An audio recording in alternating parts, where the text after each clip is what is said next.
You walk into a grocery store for just three things, maybe bread, milk, and eggs.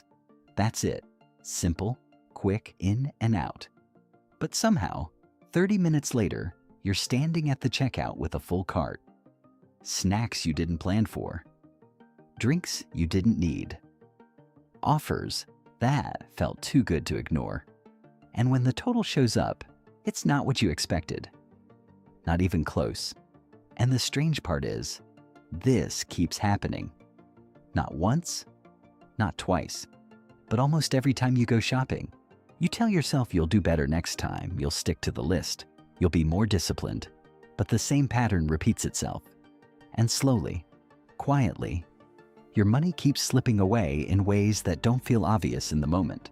It's easy to blame yourself, to think maybe you just lack discipline, maybe you're just bad at managing money. But what if that's not the real reason? What if the problem isn't you at all?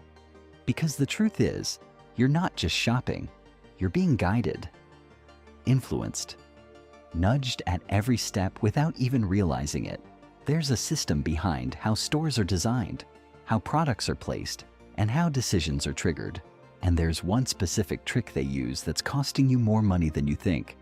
Once you see it, you'll never walk into a store the same way again. The trap you don't even notice. The trick isn't loud, it's not obvious.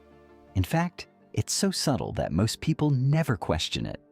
But once you see it, everything starts to make sense. The moment you walk into a grocery store, your path is already being controlled.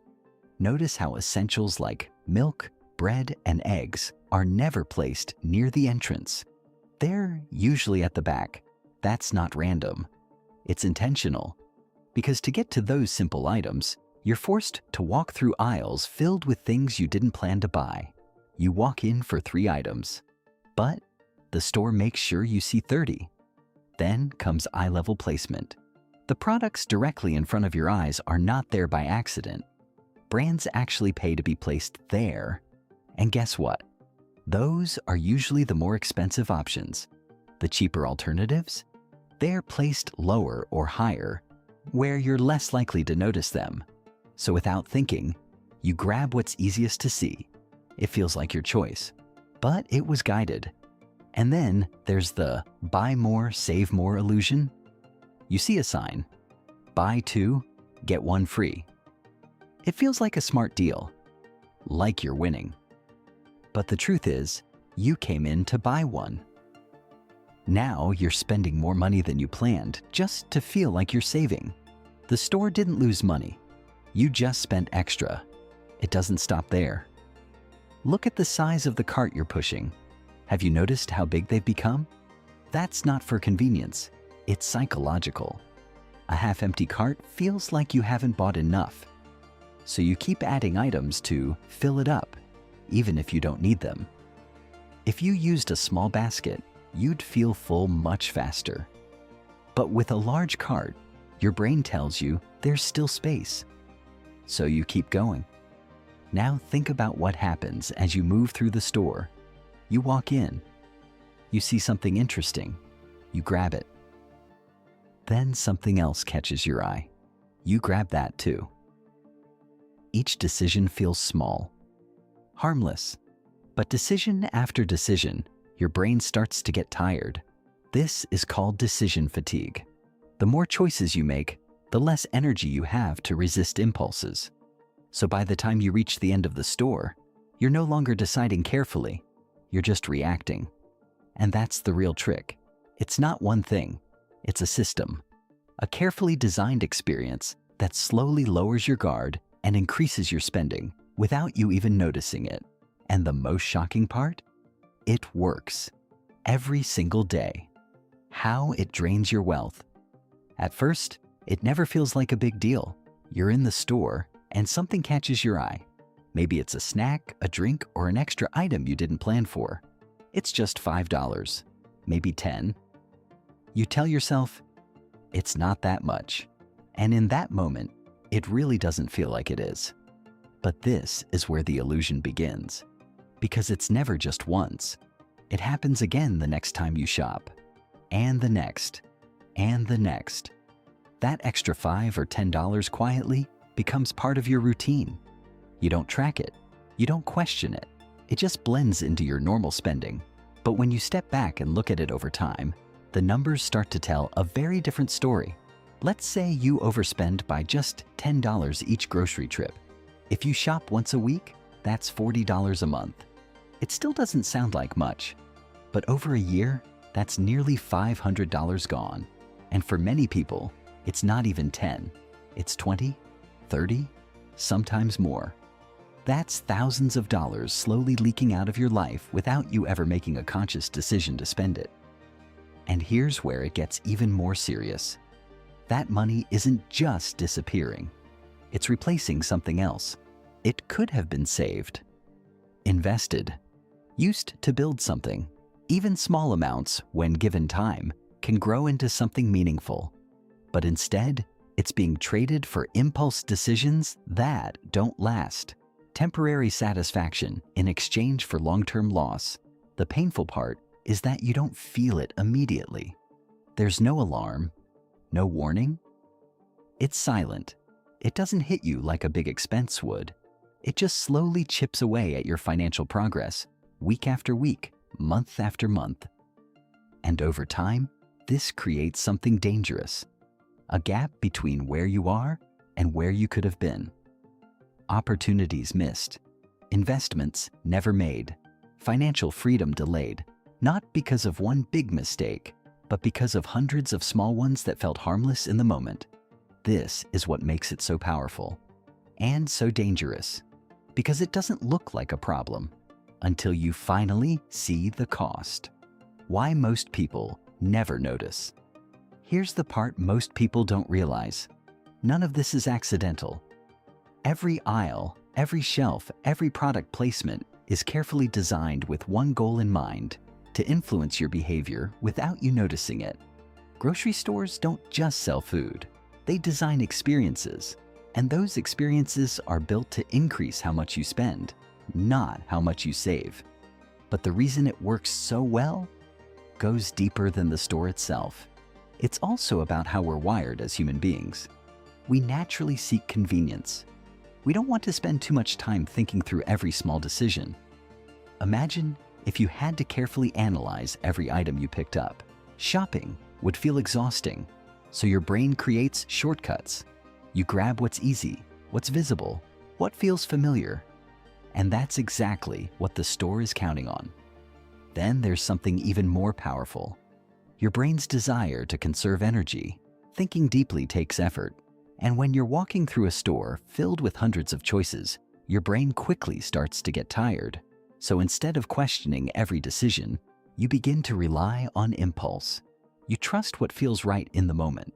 You stop analyzing and you start reacting. This is why the system works on almost everyone.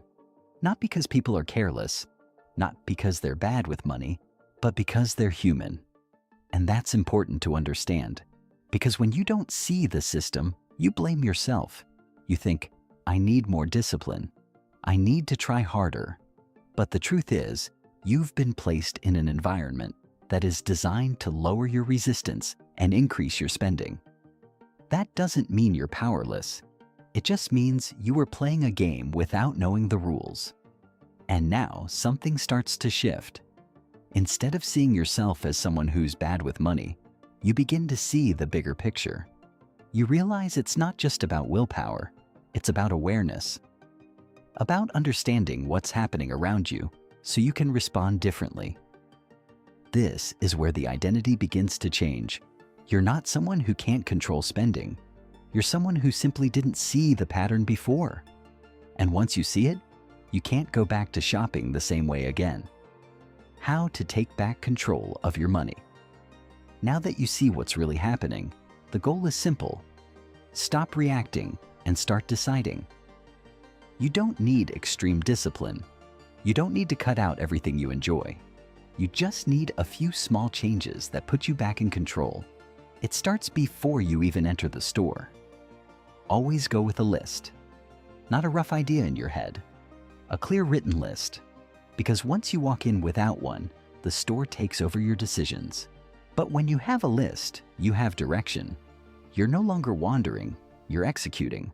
And something powerful happens when you treat shopping like a mission instead of an experience.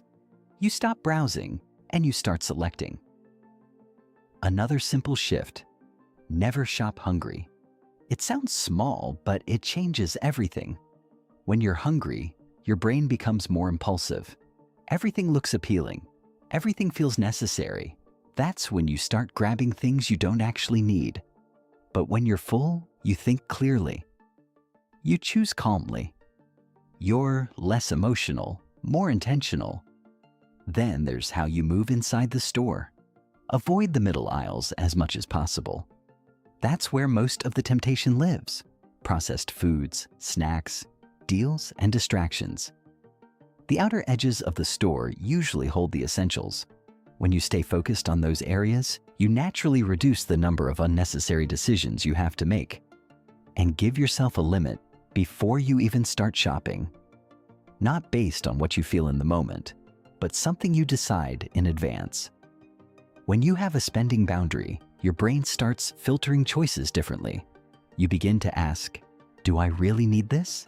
Instead of, do I want this? That one shift alone can save you more money than you realize. But beyond all these habits, there's one change that matters most: awareness. Slow down your decisions. Just for a second. Before you put something in your cart, pause and ask yourself one simple question: did I plan to buy this? That tiny moment of awareness breaks the automatic pattern. It gives you back control, because the goal is not to be perfect. You don't have to say no to everything. The goal is to stop unconscious spending, to stop letting the system decide for you. And the best part is, this doesn't take months to see results. You can feel the difference the very next time you shop. You walk in with a plan. You move with intention. You leave with exactly what you came for. And for the first time, it feels like your money is actually staying with you. You're not broke. You've been leaking money. Now you see what most people don't. It was never just about groceries. It was never just about small purchases. It was about a system quietly shaping your decisions, and money slowly slipping away without resistance. Not in big, obvious ways, but in small, repeated moments that felt harmless at the time. And that changes something, because you're no longer walking into a store the same way. You're no longer reacting to what's in front of you. You're aware. You notice the layout, the placements, the deals. You see the pattern behind the experience. And that awareness alone puts you in a completely different position. You're not the same person who used to shop on impulse. You're someone who decides, someone who pauses before acting, someone who understands that every small choice carries weight over time. Not just in money, but in direction. Because where your money goes, your future follows. And maybe the most important realization is this: you were never bad with money. You were just losing it in ways that were designed to go unnoticed. But now that changes. From this point forward, every decision becomes intentional. Every purchase becomes a choice, not a reaction. And over time, those small decisions begin to stack in your favor, quietly, consistently, powerfully. Because wealth isn't only built by what you earn, it's protected by what you stop losing.